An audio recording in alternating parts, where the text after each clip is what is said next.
In today's video, I'll show you how to change your board cover in Miro, a quick and easy way to personalize your workspace or keep your projects neatly organized with a visual touch.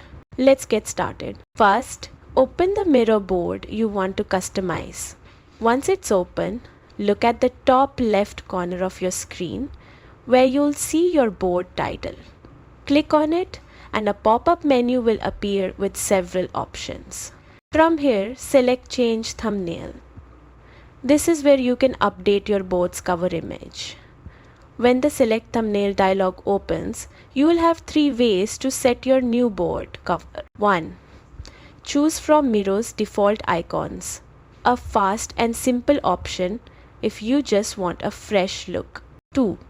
Upload a custom image, perfect if you have a picture that represents your project. You can upload JPG, PNG, in GIF or BMP files up to 30 MB in size. 3.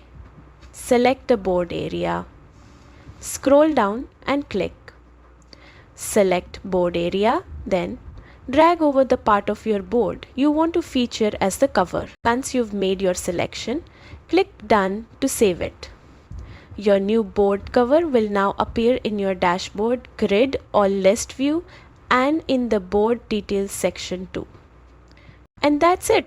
You've successfully changed your Miro board cover, giving your workspace a personalized and professional touch. If this video helped you, don't forget to like, subscribe and check out my other Miro tutorials. Thanks for watching and happy creating.